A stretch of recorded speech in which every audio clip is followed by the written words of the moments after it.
warahmatullahi wabarakatuh.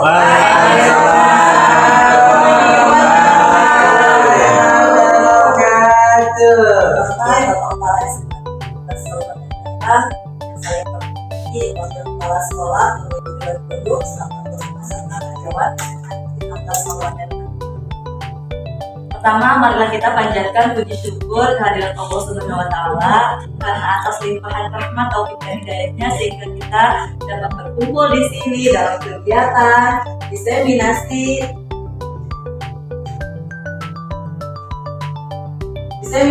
menyebarkan pemahaman dan penerapan pengalaman budaya positif sebagai salah satu pemenuhan tugas pendidikan guru penggerak modul 1.4 bersama saya Ririn Indah Widiani, calon guru penggerak angkatan 9 dari SMA Negeri 6. Oke, Bapak Ibu masih semangat? Sudah sore, saya harap Bapak Ibu dapat semangat untuk bisa mendapatkan ilmu. Kita berbagi ilmu di sini ya Bapak Ibu. Sebelum saya menyampaikan materi, saya akan membangun semangat atau menciptakan suasana kelas yang menyenangkan dulu dengan ice breaking. Iya Bapak Ibu? Iya.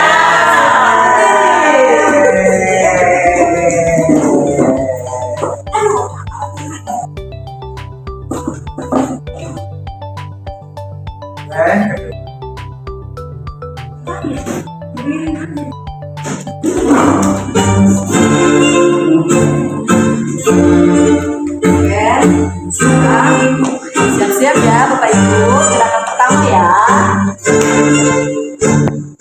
Gerakan pertama adalah jempol dan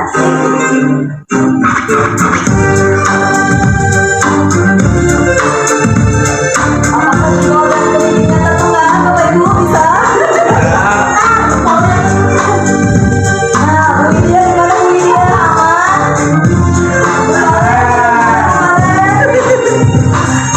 Selanjutnya kita ke gerakan yang kedua ya Bapak Ibu. Yang satunya ini, yang satunya siapa? Oke, bisa.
Bagaimana Bapak Ibu sudah semangat? Semangat. Kita semua juga sama dapat menerapkan ice breaking di dalam kelas. Jadi pembelajaran itu tidak jenuh gitu. Jadi anak-anak bisa sambil bermain, bisa sambil belajar. Apalagi saya sebagai guru matematika yang dikenal katanya matematika itu menyeramkan, matematika itu menakutkan, padahal saya selalu senyum setiap hari. Iya, saya selalu senyum setiap hari supaya anak didik kita tidak takut dengan matematika. Bu Yuli ada yang salah? Oke, baik, hari ini kita akan belajar mengenai budaya positif. Nah, sekarang Bapak Ibu, budaya positif apa ya? Bu Yuli, boleh? Budaya positif adalah kebiasaan yang bagus gitu. Baik, Ada lagi. Boleh Pak? Budaya positif adalah suatu hal yang baik, kebiasaan yang baik dengan kalimat yang baik dan kalimat positif. Oke, satu lagi deh ya, latihan gimana? Budaya positif itu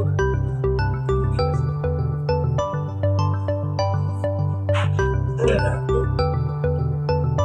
membangun kebiasaan, terus kemudian juga berkaitan dengan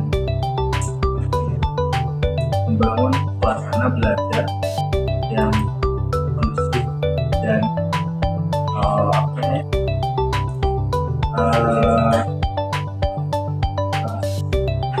Terima kasih tentang untuk teman-teman.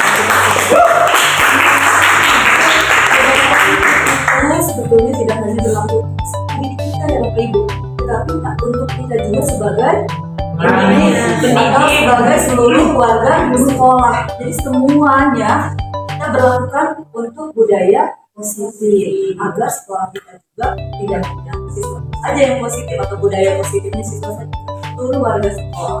Jadi kita terapkan kita sebagai pendidik khususnya harus bisa menerapkan budaya positif kepada peserta didik juga kepada diri kita sendiri. Oke, baik. Selanjutnya dalam pembahasan hari ini saya akan membahas 8, yaitu mengenai pertama perubahan paradigma belajar, disiplin positif, nilai-nilai kebajikan, kebutuhan dasar manusia, motivasi perilaku manusia, posisi kontrol guru, keyakinan kelas, dan yang terakhir yaitu segitiga restitusi. Yang pertama yaitu pembelajaran dengan paradigma baru. Pembelajaran dengan paradigma baru, saya mau bertanya dulu nih, Bapak Ibu mungkin pernah mendengar pembelajaran yang berpusat kepada guru dan pembelajaran yang berpusat kepada siswa. Nah, yang kita gunakan saat ini nih, pembelajaran yang berpusat kepada yang mana? pada siswa. Pada siswa, boleh dijelaskan Pak Sarudin? Iya, inti dari pembelajaran kita semuanya penting untuk membangun kita dan harapan yang kita.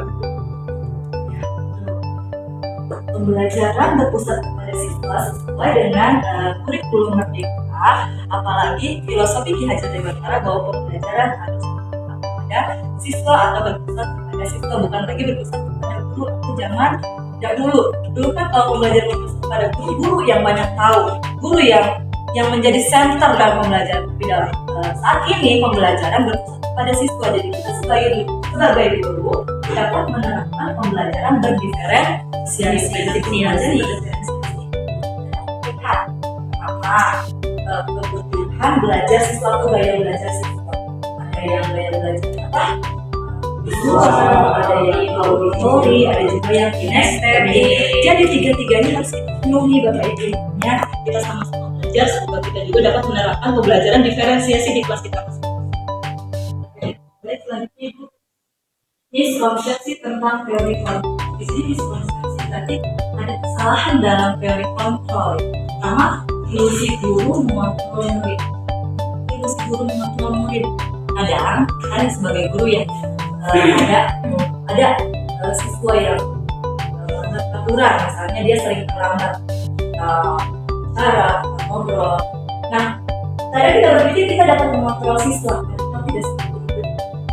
Bisa saja ketika sering ketemu kita dia tidak mengulangi lagi, tapi bisa jadi nanti di momen yang akan datang, di hari-hari berikutnya dia dapat mengulangi lagi kesalahan yang sama. Jadi sebetulnya kita tidak dapat mengontrol murid. Ilusi guru mengontrol murid. Yang kedua, ilusi bahwa semua penguatan positif efektif dan bermanfaat. Lalu yang ketiga ada ilusi bahwa kritik dan membuat rasa bersalah mampu menguatkan karakter. Misalnya kita menegur siswa dengan cara yang keras gitu ya. Kita yakin bahwa siswa dapat berubah. Tidak seperti itu juga. Jadi perubahan siswa sebetulnya datangnya dari mana? Dari dalam diri siswa sendiri, bukan kita yang mengontrol, bukan atas ukuran, hukuman dan lain-lain. Berikutnya yang terakhir ilusi bahwa orang dewasa berhak. Nah kita kan sebagai guru orang dewasa nih, siswa kita tidak bisa memaksa siswa. Mau bagaimanapun kita memaksa siswa kalau dia tidak mau berubah.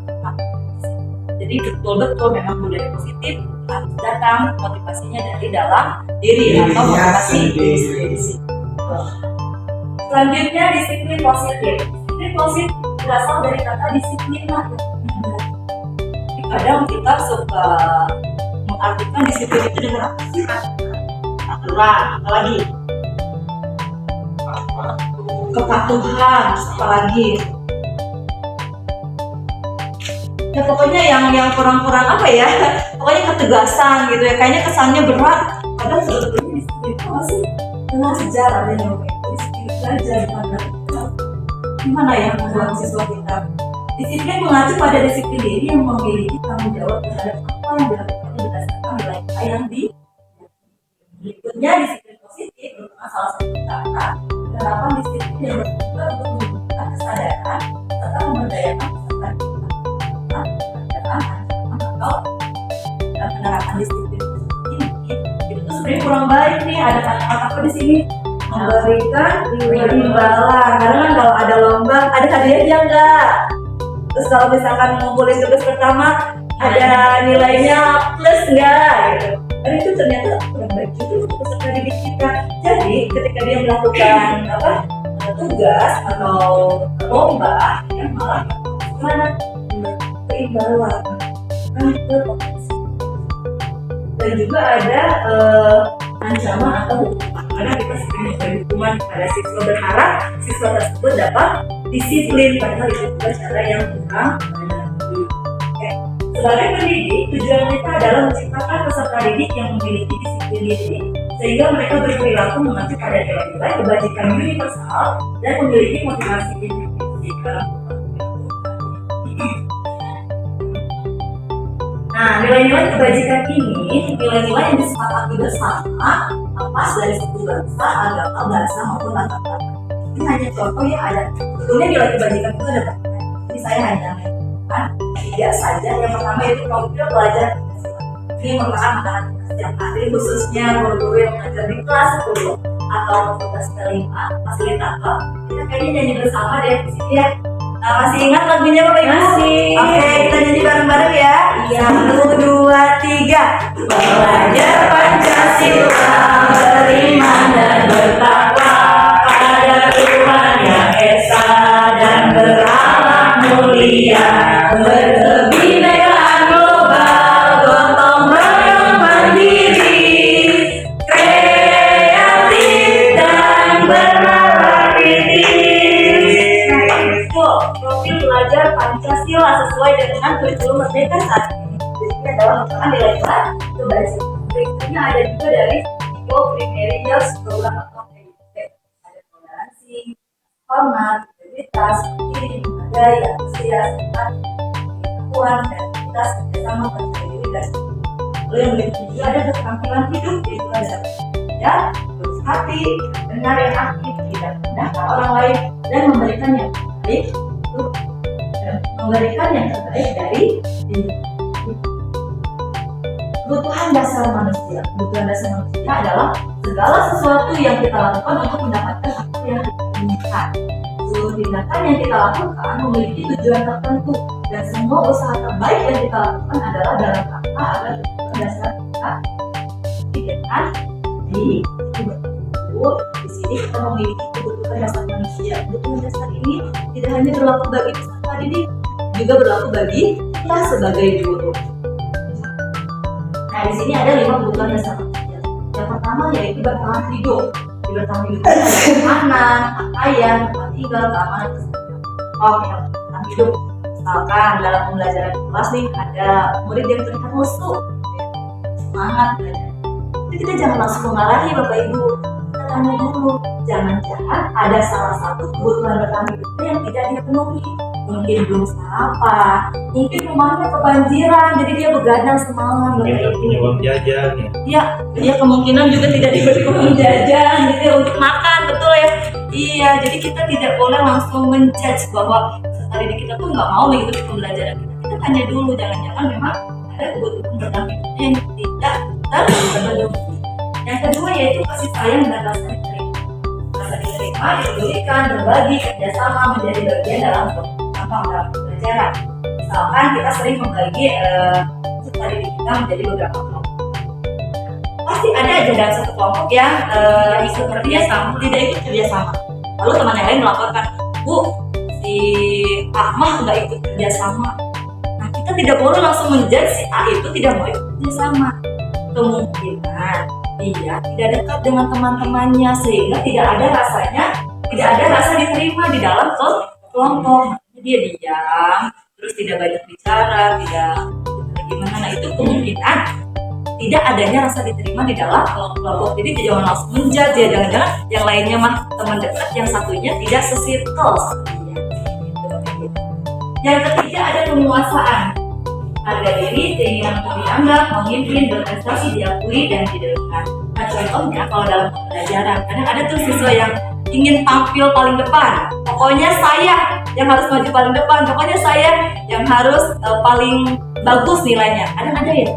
Nah, itu juga sama kebutuhan dasar manusia juga Bapak Ibu. Yang berikutnya kebebasan. Diri, memiliki pilihan, mencoba hal baru, mampu mengendalikan arah dirinya. Contohnya kalau dalam pembelajaran kelas itu kita sebagai guru harus memberikan kebebasan apalagi dalam pembelajaran diferensiasi. Nah, pembelajaran diferensiasi itu kita harus bisa mengcover seluruh kebutuhan belajar peserta didik. Ada yang gaya belajarnya apa? Kinestetik, auditorik, dan visual. Kadang kita kan seringnya ya melakukan pembelajaran itu auditori dan visual. Jadi wajar kalau yang kinestetik itu gak mau diem gitu. Betul? Iya, jadi kita harus bercermin kepada diri sendiri. Oh, kenapa ya dia gak mau diem gitu? Oh, mungkin tidak terpenuhi. Ya, jadi yang harusnya dia memang kan kalau diferensiasi itu kita memberikan banyak konten yang ini auditori, visual, ini untuk kinestetik, jadi semuanya lengkap.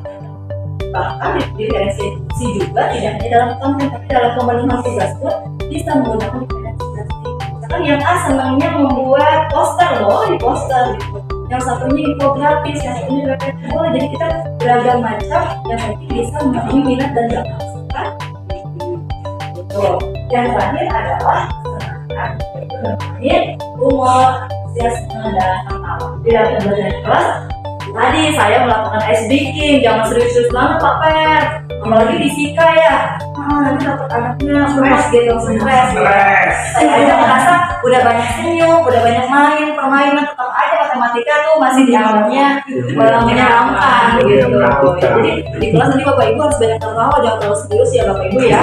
Iya, biar peserta didik kita juga tidak tertekan di dalam kelas, jadi harus nyaman ya, membuat nyaman. Motivasi perilaku manusia di sini untuk menghindari ketidaknyamanan atau yang untuk mendapatkan imbalan atau dari ini adalah motivasi eksplisit atau motivasi dari luar. Kadang kita melakukan sesuatu pengen dapat hadiah, misalkan lomba badminton, pengen dapat hadiah, itu adalah motivasi eksplisit. Siapa ya? Dong saya. Akhirnya ada motivasi eksplisit, yaitu jadi orang yang mereka inginkan dan menghargai diri sendiri dengan nilai yang mereka. Jadi motivasi perilaku sebaiknya memang datang dari dalam dirinya sendiri. Itu akan berkepanjangan, tidak atas karena dia dapat imbalan apapun. Berikutnya, pertama ada hukuman. Hukuman itu tidak terencana atau tiba-tiba, murid tidak tahu apa yang akan terjadi, atau tidak dilibatkan, bersifat satu arah yang berupa hukuman.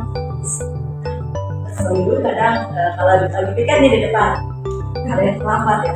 Kenapa kamu terlambat gitu ya? Jadi ngomongnya satu arah tanpa kita pengen tahu gitu alasan kenapa dia terlambat. Apa dia bocor, ya atau macet di perjalanan. Atau kesiangan tidurnya. Iya, jadi kayak gini ya Pak Ibu. Jadi jangan kalau hukum ini kan tiba-tiba ya, nggak ada rencana kan kita pengen menghukum peserta didik, tiba-tiba langsung marah-marah atau push up 100 kali gitu, atau hormat bendera. Nah, itu namanya hukuman, tidak ada rencana. Jadi murid itu nggak tahu maksud apa gitu ketika mereka melakukan kesalahan. Itu adalah hukuman. Kedua, konsekuensi. Untuk konsekuensi itu berencana dan disepakati sesuai peraturan. Murid tetap dibuat tidak nyaman, guru selalu memonitor. Ini memang lebih baik dari hukuman, lebih baik. Tapi tetap saja membuat murid tidak menyapa kalau dalam sekolah. Kita punya peraturan sekolah atau buku poin ya Bapak Ibu. Di sini semuanya ada. Terlambat poinnya berapa, merokok poinnya berapa, dan lain-lain sebagainya. Nah, ini merupakan sebuah konsekuensi. Ketika poinnya sudah 100, konsekuensinya mau nggak mau harus dikembalikan ke orang tua. Jadi sudah ada di situ kesepakatannya, mereka sudah melihat, orang tua sudah menandatangani, murid juga sudah mengetahui. Jadi ketika poinnya sudah capai full 100, maka harus dikembalikan ke orang tua. Jadi kalau ini memang sudah ada peraturannya. Kalau yang tadi tidak ada, tiba-tiba saja gitu, kita tidak ada angin, tidak ada hujan, ketika ada yang melanggar kita langsung gitu. Yang ketiga terakhir yaitu restitusi, proses menciptakan kondisi bagi murid untuk memperbaiki kesalahan. Proses kolaboratif yang mengajarkan murid untuk mencari solusi. Kalau yang ini dalam pembelajaran kita ketika peserta didik melakukan kesalahan atau melanggar peraturan, kita bertanya terlebih dahulu dan lebih mengarah ke mencari solusi, bukan marah-marah ataupun memonitor langsung gitu. Jadi kalau ini tuh kayak mengajak diskusi ke siswa, kita bertanya alasan apa, lalu kita juga mengajak diskusi kolaborasi.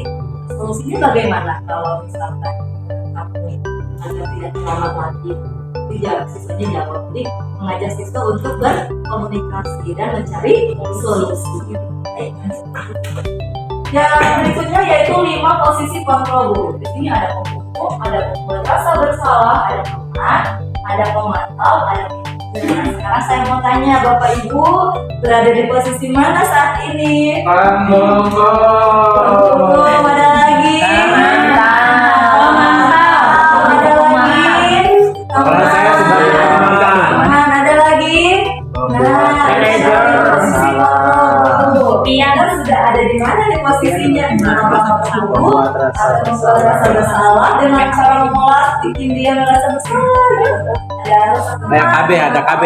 Di Pundung ada. Semuanya ada, bisa jadi. Jadi bisa jadi tuh kita tidak hanya memiliki sebagai guru, bisa saja sebagai teman juga, sebagai manajer juga gitu ya. Jadi tidak hanya satu, bisa jadi 2, 3. Nah, contoh penerapan 5 posisi kontrol guru. Kasus saya tidak memakai atribut batas saat sadar untuk posisi pemukul. Hormat pada bendera 1 jam. Nah, gurunya gitu, jadi sebelum mana ada tinggi ya langsung dipukul. Kalau teman gini, contohnya, ayo dong ikuti aturan sekolah, tolong bantu itu ya sekali ini. Ya sudah, tidak apa-apa, lain kali jangan berbuat seperti ini lagi ya. Itu adalah posisi sebagai teman, jadi kita memposisikan kita sebagai teman peserta didik. Mungkin Bapak Ibu juga pernah melakukannya ya. Jadi apalagi ibu bapak guru muda ya, kadang kayak bestie gitu sama peserta didiknya. Kadang seperti seumuran ya. Jadi berikutnya membuat merasa bersalah. Kalau bersalah ini tantangannya adalah berapa kali ibu harus memberitahu kamu selalu mengecewakan ibu.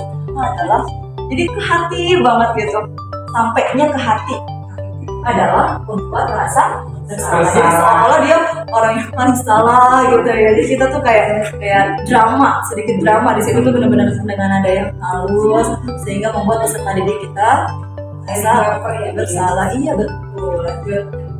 mental.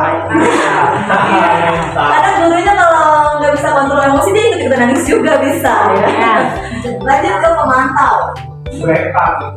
Pemantau. Kamu sudah melanggar peraturan sekolah. Kamu kamu tahu konsekuensinya. Setelah upacara kamu beri atributnya, berkoordinasi dan jangan diulangi lagi. Ini adalah posisi pemantau. Yang terakhir adalah manajer. Kalau manajer, apakah kamu tahu kesalahanmu? Kira-kira bagaimana kamu memperbaiki kesalahan? Jadi lebih ke mencari solusi. Jadi Bapak Ibu, idealnya kita menjadi guru yang seperti apa posisi kontrolnya? Manajer.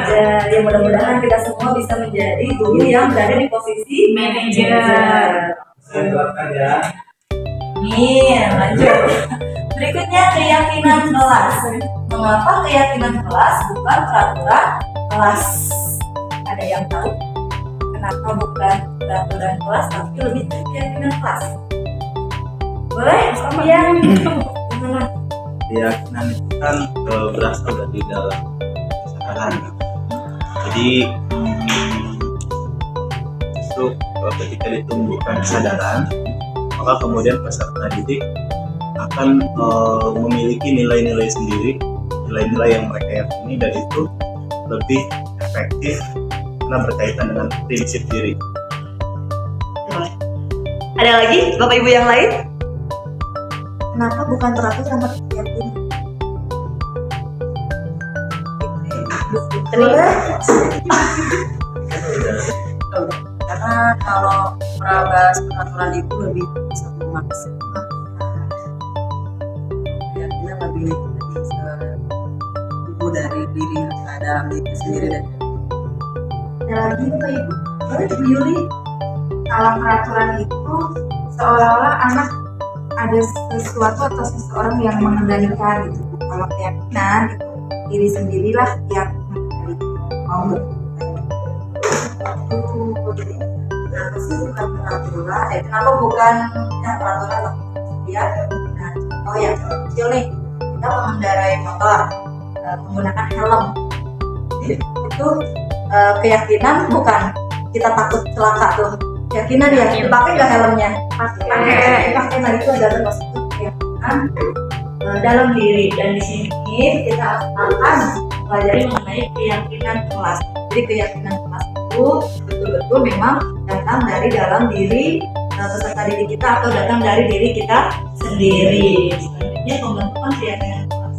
Bersama kita berupa pernyataan universal dibuat dalam pernyataan positif sedikit saja agar menjadikan sesuai dengan kondisi kelas, semua warga kelas dilibatkan. Jadi dalam pembuatan keyakinan kelas ini yang membuat itu bukan sekolah dan bukan wali kelas, tapi yang membuat adalah antara wali kelas dan peserta didik di dalam kelas. Nanti kita Bapak Ibu boleh kita ke kelas kita masing-masing, kita buat keyakinan kelasnya masing-masing sesuai kebutuhan kelasnya masing-masing. Ya, jadi, ya nanti kita tadi saya sudah membuat keyakinan kelas kebetulan di kelas ya.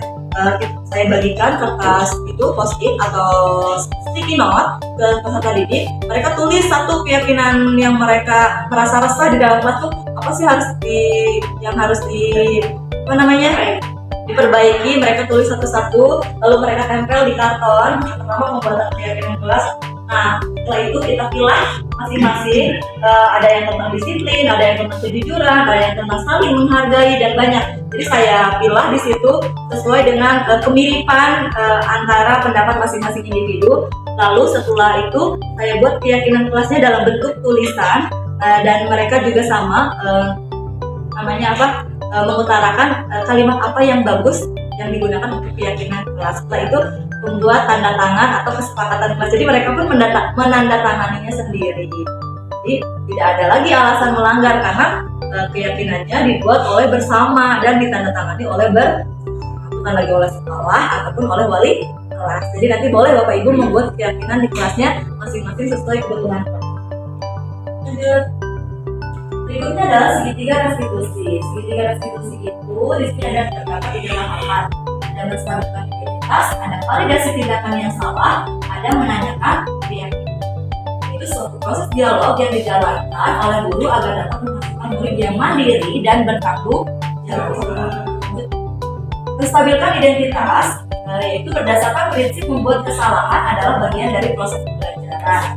Contohnya ya, menstabilkan identitas kata-katanya adalah berbuat salah itu wajar. Sebenarnya tidak ada manusia yang sempurna. Ibu juga pernah melakukan itu. Ibu. Lalu ibu tidak mau mencari siapa yang salah, tapi ibu ingin mencari solusi dari permasalahan. Dan kamu berhak merasa. Untuk menstabilkan identitas ini, kata-katanya bisa kita gunakan seperti ini Bapak Ibu. Jadi ketika anak berbuat salah, nah berbuat salah itu manusiawi kok, tapi memperbaiki kesalahan itu yang lebih boleh kita menggunakan kata-kata seperti itu. Jadi jangan menjudge gitu, kita langsung menggunakan menstabilkan identitas. Berikutnya, validasi tindakan yang salah. Berdasarkan prinsip setiap perilaku berupaya memenuhi suatu kebutuhan tertentu. Contoh validasi tindakan yang salah terus seperti kamu pasti punya alasan mengapa melakukan hal itu. Kedua, padahal kamu bisa melakukan yang lebih buruk dari ini ya. Kamu patut bangga karena Allah melindungi sesuatu yang penting buat kamu. Kamu melakukannya karena melakukan sesuatu yang penting. Misalnya ada siswa yang melanggar peraturan di kelasnya.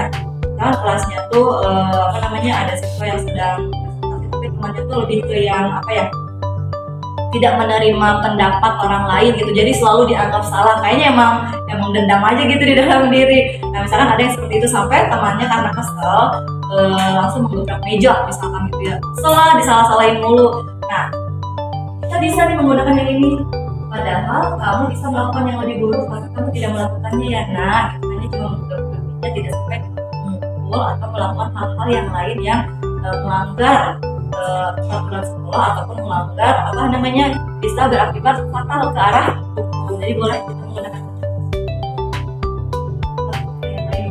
Menanyakan keyakinan yang ketiga. Berdasarkan prinsip teori kontrol bahwa pada dasarnya kita termotivasi secara individu. Nah, pertanyaannya adalah apa keyakinan kelas itu? Lalu nilai-nilai apa yang telah disepakati bersama? Seperti apa gambaran sebuah kelas yang ideal menurut kamu? Kamu ingin menjadi orang yang jadi boleh kata-katanya. Misalnya gini, anak berbuat salah. Apakah sesuai dengan keyakinan kelas kita? Kita boleh menanyakan. Itu namanya menanyakan keyakinan. Oke.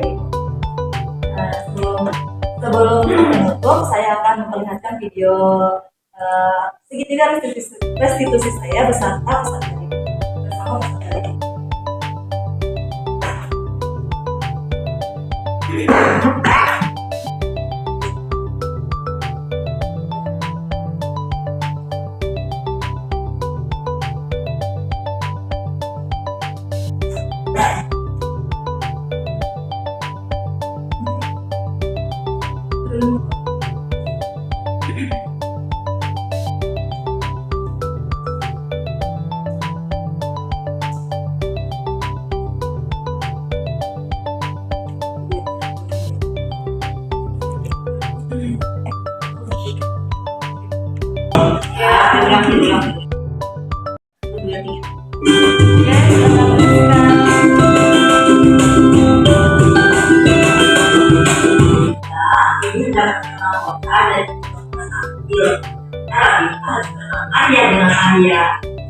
Iya Bu, habisnya jadi rel. Saya melakukan pendapat sama orang yang tidak presentasi dan hanya di satu mata pelajaran saja, namun hampir di semua mata pelajaran.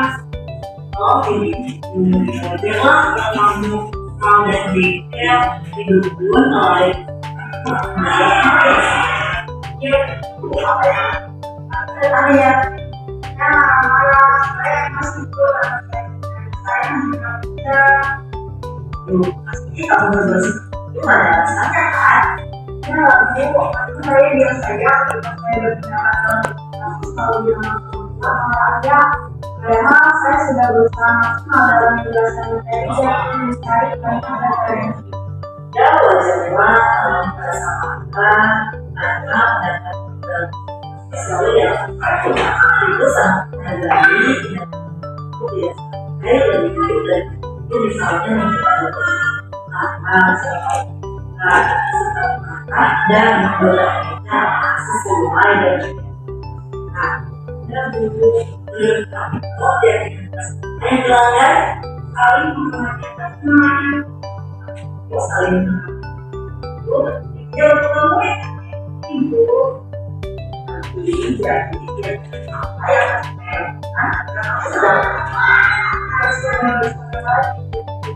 aku dari masalah ini ya Bu, saya harus sabar dengan kalau ada teman saya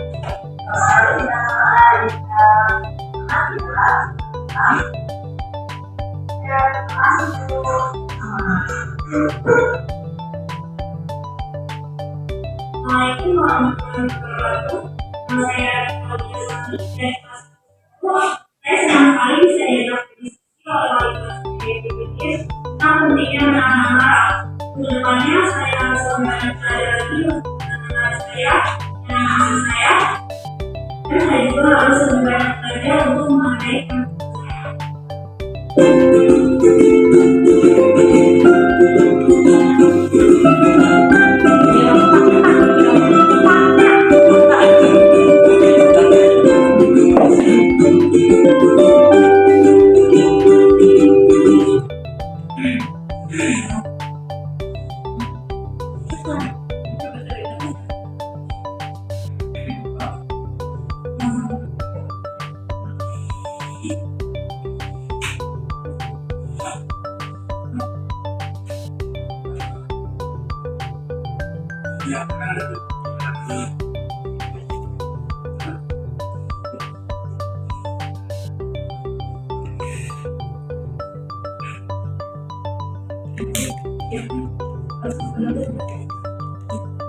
Ada ya? Jelas ya kan?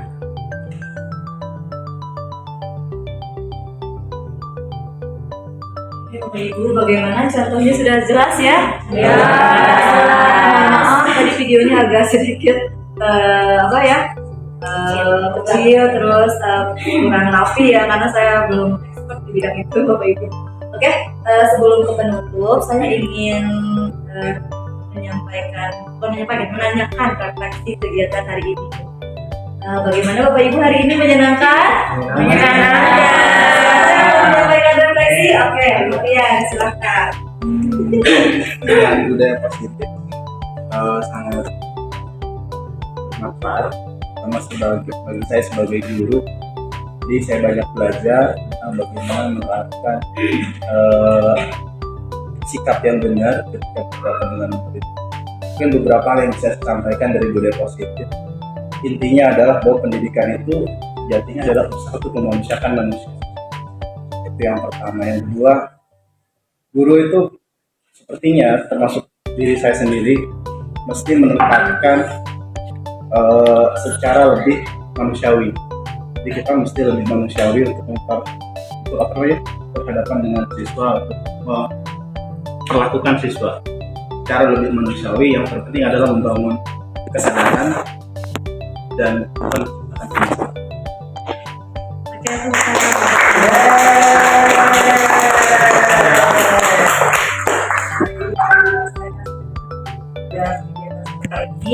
Dalam penerapan program disiplin positif, hendaknya guru memiliki standar kepribadian, profesional dan sosial yang baik, di mana guru mampu merefleksi dirinya dalam posisi kontrol saat ini. Bagaimana perjalanan dirinya sebagai pamong atau manajer yang menuntun murid-muridnya menjadi insan yang mandiri, merdeka dan bertanggung jawab sesuai dengan standar nasional. Baik, terima kasih Bapak Ibu yang telah mengikuti diseminasi pada siang dan sore hari ini. Semoga ilmu yang kita pelajari saat ini dapat bermanfaat bagi kita semua. Amin. Assalamualaikum warahmatullahi wabarakatuh.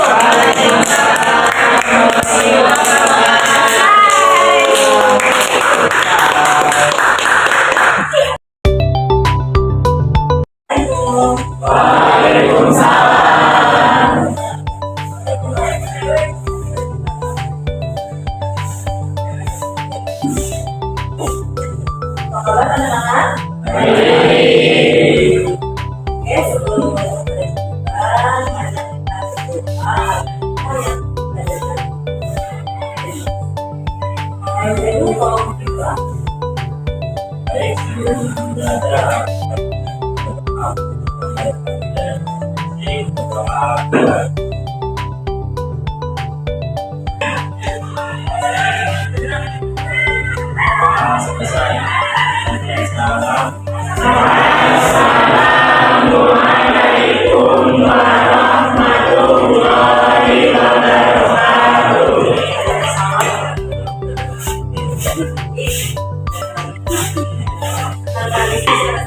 masuk. Alhamdulillah ya, mudah-mudahan kita selalu diberikan oleh Allah. Jadi, hari ini kita akan mengajak kalian sebuah keyakinan kelas. Sebelumnya ada yang pernah mendengar keyakinan kelas itu apa? Kalau keyakinan kelas, kesepakatan kelas, hari sama seperti aturan dan kesepakatan kelas. Membedakan keyakinan kelas itu benar-benar sesuatu yang datang dari dalam diri kita sendiri. Kalau aturan kelas atau kesepakatan kelas biasanya dibuat oleh semua orang ataupun oleh wali kelas. Nah, kalau keyakinan kelas ini kita semua yang membuat, jadi tidak ada alasan untuk kita melanggar keyakinan kelas kita sendiri. Oke. Contohnya, keyakinan kelas itu ada yang tahu tidak? Misalnya, yang kalian nih resah di dalam hati, di dalam diri tentang peraturan kelas apa sih itu apa deh?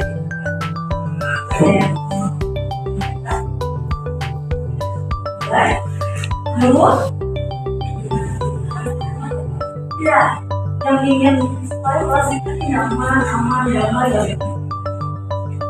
Kalau aman, ada lagi, maka ada lagi disiplin yang itu merupakan bagian dari keyakinan kelas. Namun penulisannya tidak boleh menggunakan kalimat yang negatif. Misal dilarang buang sampah, tidak boleh. Jadi kalau dibaca dilarang buang sampah, kebanyakan orang yang membuang sampah sembarangan. Keyakinan kelas dimulai dengan kata-kata yang positif. Misalnya kalau ada kata yang membuli, yang bicara kasar kepada pulang kepada teman-teman, kata-kata keyakinan kelasnya ditambah saling menghargai kata. Paham? Bisa membuat keyakinan kelas? Bisa. Akan bagikan not untuk kalian masing-masing. Jadi satu orang akan menuliskan satu keyakinan kelas yang betul-betul kalian rasa itu sah dalam diri kalian yang ingin diterapkan dalam kelas kalian.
Yang tidak boleh dituliskan itu kata-kata dilarang, tidak boleh, tidak, itu jangan ya, jangan.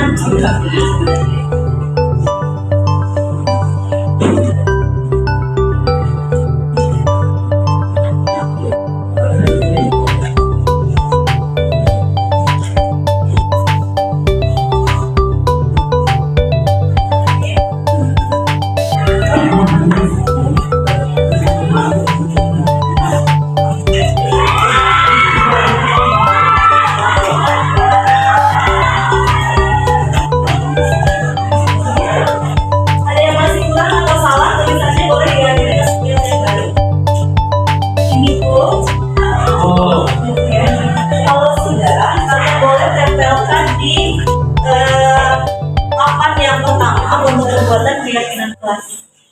Kalian sudah boleh menggunakan ya,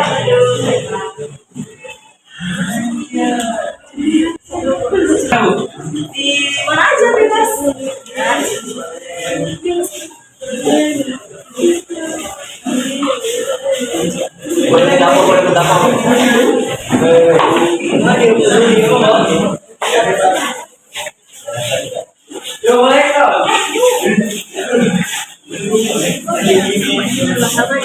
Oh,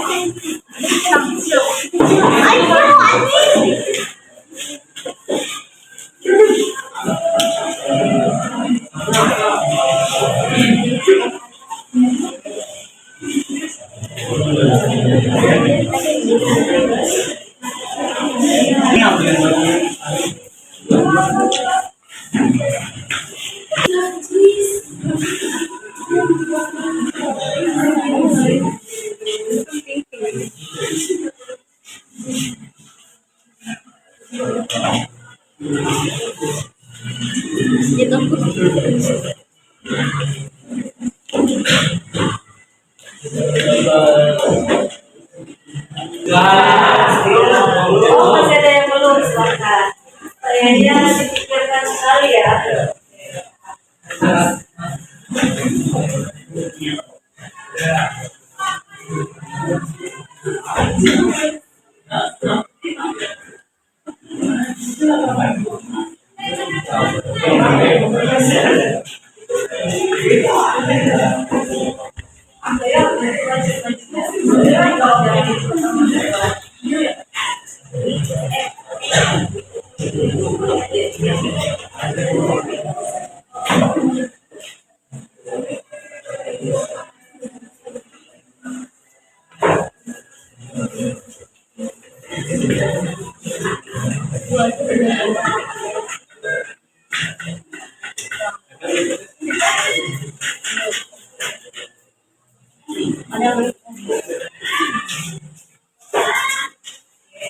Sudah?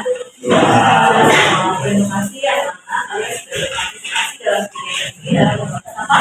Keyakinan kelas. Jadi keyakinan kelas itu apa ya? Apa keyakinan kelas? Nah, kita sudah buat, sudah jelaskan juga. Jadi keyakinan kelas itu apa ya? Peraturan yang dibuat, terus dari diri sendiri, terus lagi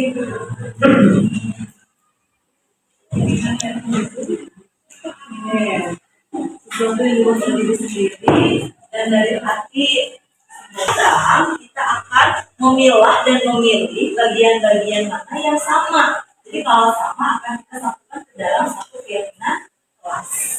Oke, di sini yang pertama ada saling menyayangi. Ada yang bisa bantu ibu ke sini? Atau boleh ke depan? Untuk kita memilah keyakinan kelas yang teman-teman telah buat. Ini saling menyayangi ya.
Kompakan.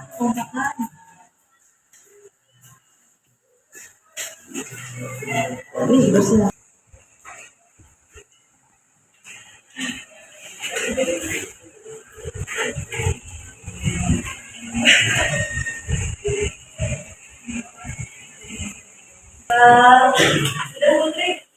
Ya, di sini sudah Ibu Bila dan Diri bersama dengan kalian yaitu 9 kita dimulasi. Pertama tentang saling menyayangi dan menghargai pasangan. Yang kedua mengenai waktu. Yang mengenai berdoa sebelum dan sesudah beribadah. Terus dia berdoa tidur, dan mandiri, lalu bekerja sama menjaga kebersihan gelap. Lalu ada tentang menaruh barang sesuai tempatnya dan memakai seragam tujuan atau seragam tujuan pakaian seragam di sekolah. Totalnya ada 9 sebuah kesimpulan. Bagaimana setuju dengan kira-kira silahkan dicek terkait kedua di dalam kelas. Maju untuk menuliskan keyakinan yang telah kita buat. Dan 9 ini kita tulis mulai dari poin pertama sampai ke 9. Kita maju sambil kita menulis teman-teman yang lain nanti akan siap-siap untuk penandatanganan keyakinan kelasnya ya. Jadi ini sudah kita buat sendiri ya, kita buat bareng-bareng lalu kita tanda tangan. Oke? Yang pertama tentang apa itu Ken? Saling menyayangi dan menurut saling menyayangi.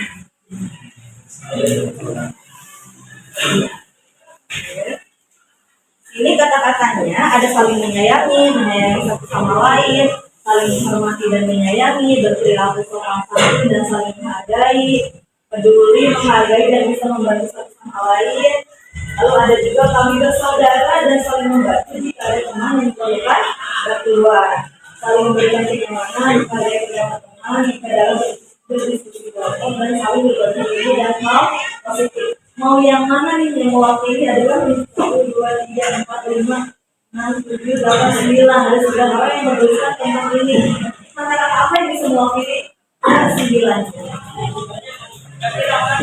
Apa aja? Saling menyayangi dan menghargai sama lain. Boleh nih saling menyayangi dan menghargai. Itu sekali.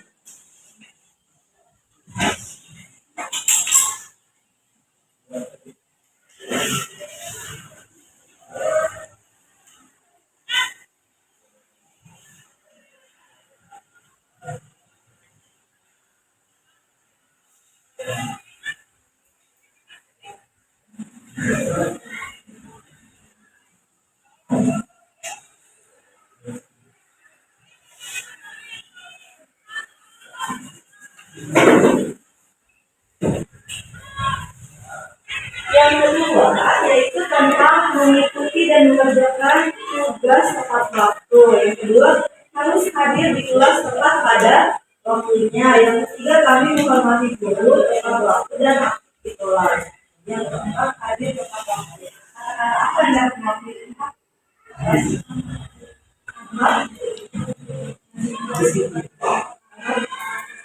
Hadir tepat waktu. Yang kedua hadir tepat waktu.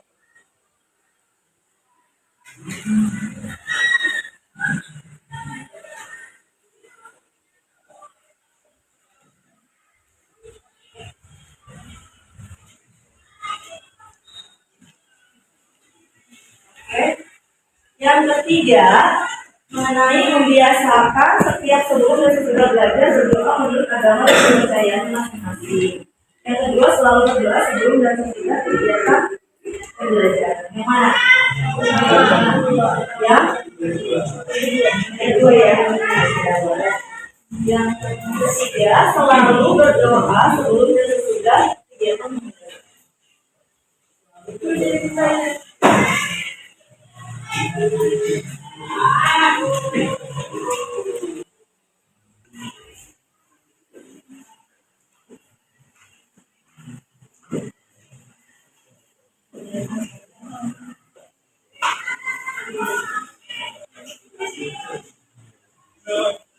Kesepakatan kelas atau keyakinan kelas yang keempat adalah menjaga kekompakan dan kerjasama, menjaga kekompakan kelas, peduli sesama dan menjaga solidaritas.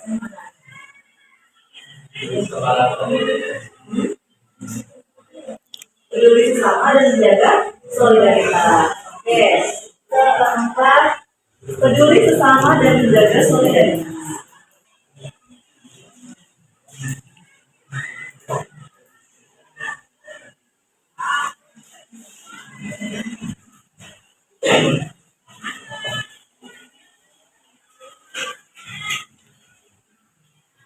Yang kelima, di sini ada juga mandiri. Anak-anak menyepakati untuk dapat membiasakan sikap yang mandiri, jujur dan dapat dipercaya. Oke, yang kelima, jujur dan dapat dipercaya.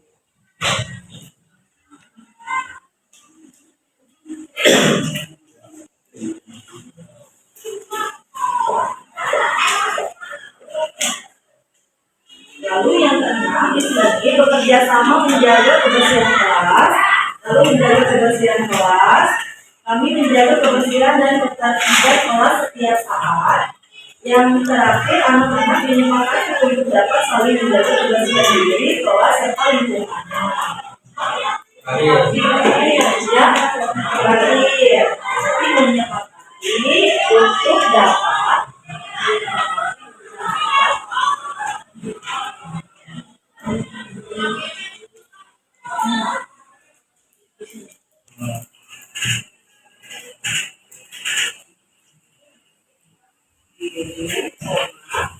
kelas dari kelas atau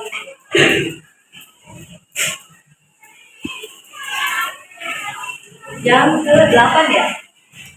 Yang ke-8 di sini ada saling menjaga keamanan tas. Yang berikutnya menaruh barang di tempatnya kembali.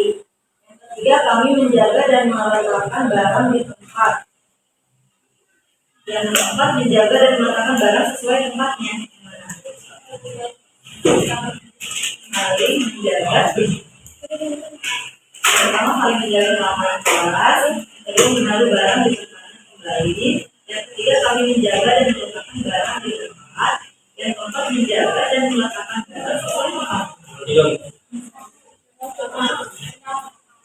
Pertama, saling menjaga keamanan kelas. Saling menjaga keamanan kelas.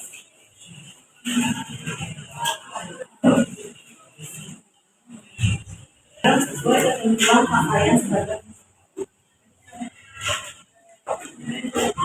Yang sesuai ketentuan pakaian seragam.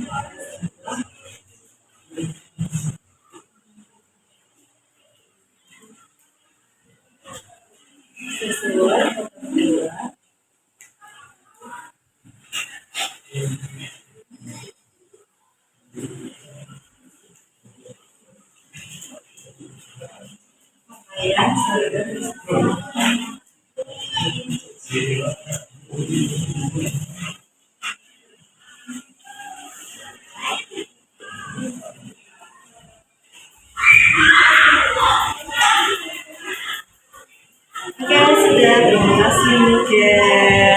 Tepuk tangan untuk kita semua.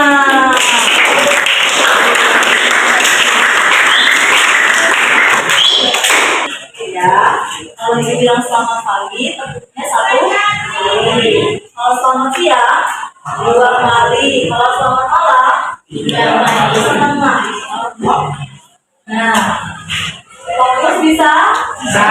Oke, selamat pagi. Selamat pagi. Selamat siang. Selamat siang. Selamat pagi. Selamat malam. Oke, masih fokus. Berikutnya adalah penandatanganan keyakinan kelas 12 Kimia 3. Ada yang mau mulai pertama? Siapa? Dari saja Boleh. Tanda tangan di mana saja boleh ya. Biasanya kan guys tanda tangan kan di mana saja, silakan. Di bawahnya tulis nama panggilan. Nama jelas pokoknya.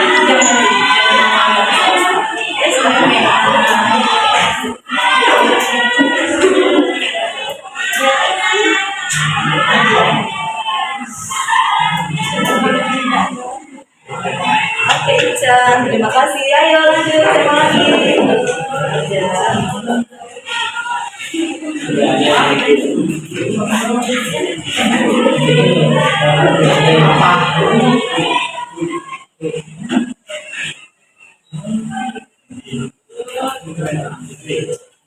Oke, yang lain, ayo siapa lagi?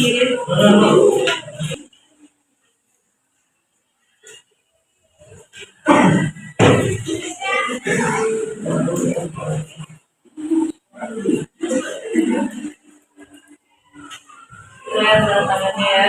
Oke, lanjut, ayo siapa lagi? Semuanya harus maju. Mulai. Ayo lagi.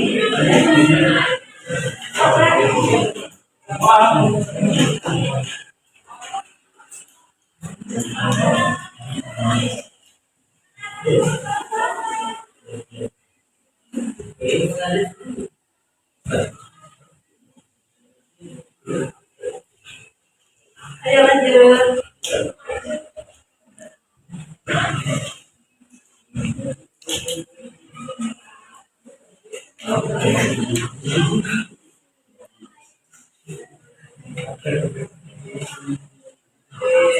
Ayo lagi.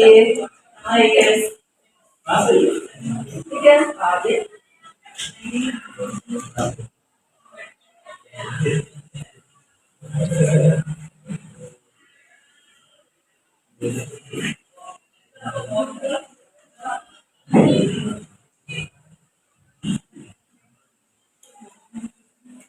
Lanjut, siapa lagi?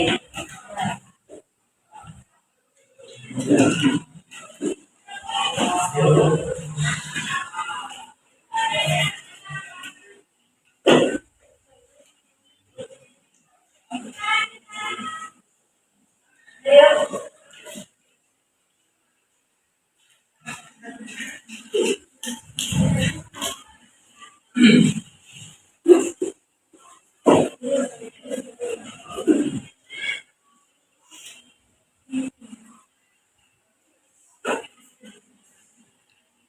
Oke, lagi yang lain.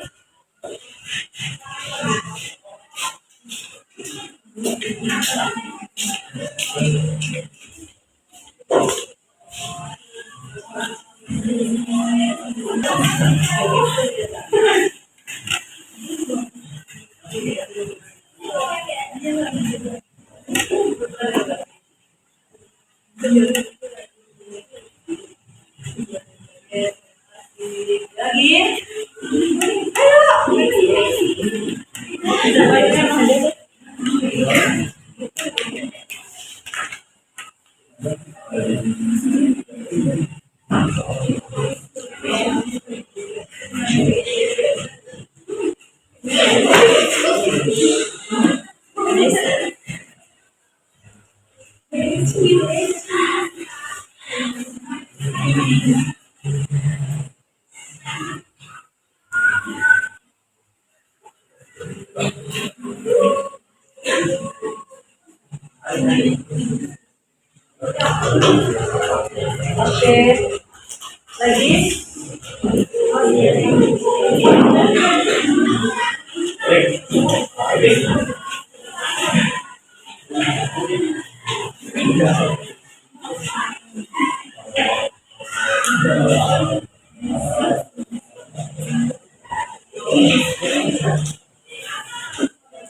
Oke, lanjut.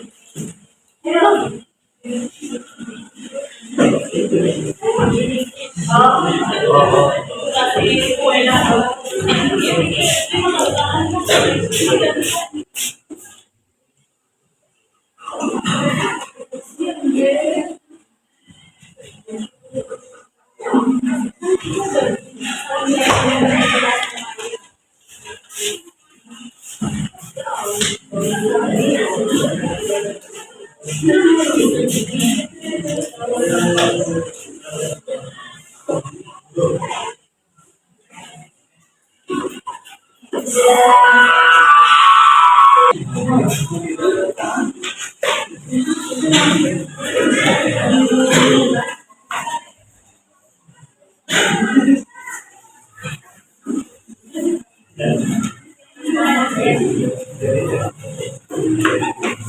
Ayo,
Dia lagi, coba lagi dulu.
Satu lagi.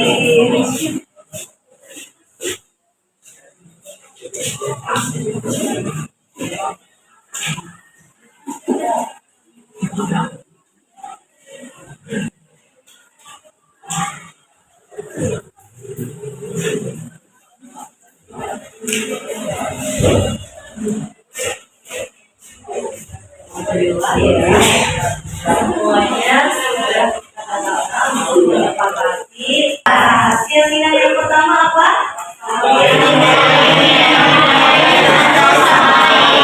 Yang kedua, yang ketiga,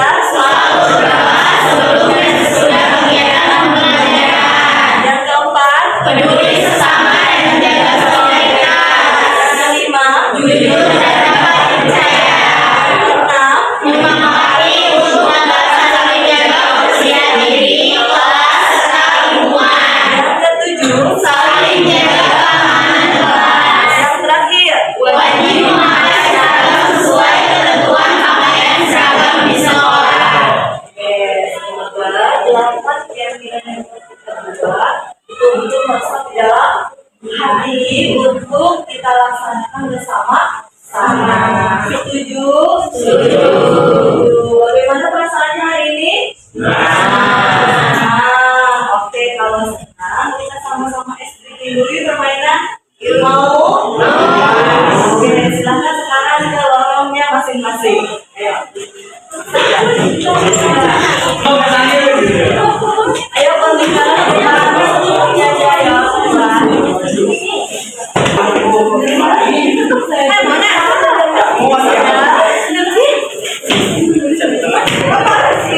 Berbentuk lingkaran.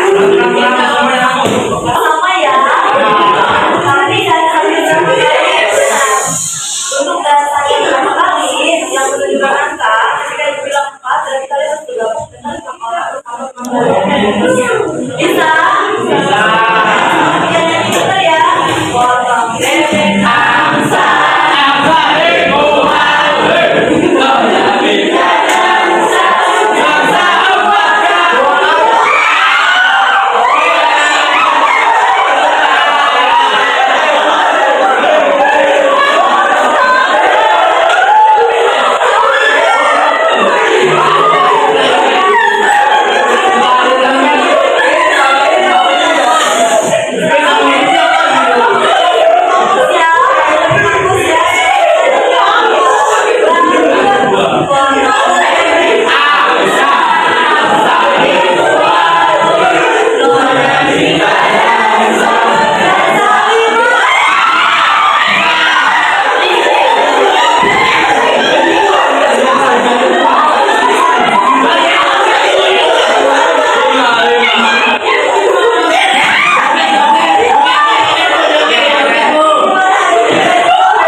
Setelah pembuatan keyakinan kelas, kita menuliskannya dalam keyakinan kelas 12-nya 3, dan setelah kita tanda tangani, bagaimana?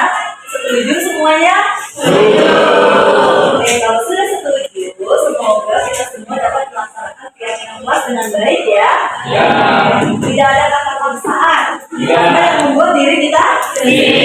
Karena datangnya dari diri sendiri. Jadi tidak ada paksaan, tidak merasa terbebani atau apapun. Seperti kita semua juga dapat menerapkan budaya positif di sekolah kita dengan baik. Amin ya. Oke, mungkin cukup sekian pembelajaran ini. Ibu sebagai wali kelas di Aula Senia 3, mohon maaf apabila ada banyak kesalahan. Assalamualaikum warahmatullahi wabarakatuh. Waalaikumsalam warahmatullahi wabarakatuh.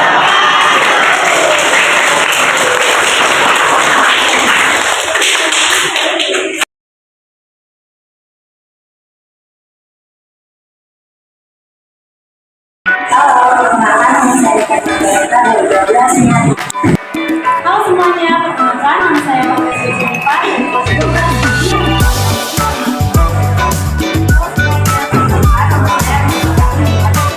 Assalamualaikum warahmatullahi wabarakatuh.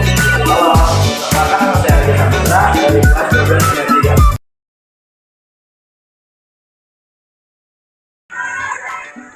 Seru banget. Sangat happy.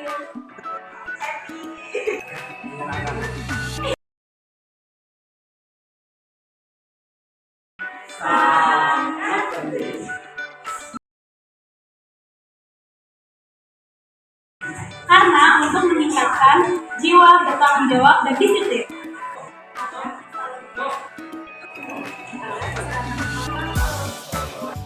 Untuk menumbuhkan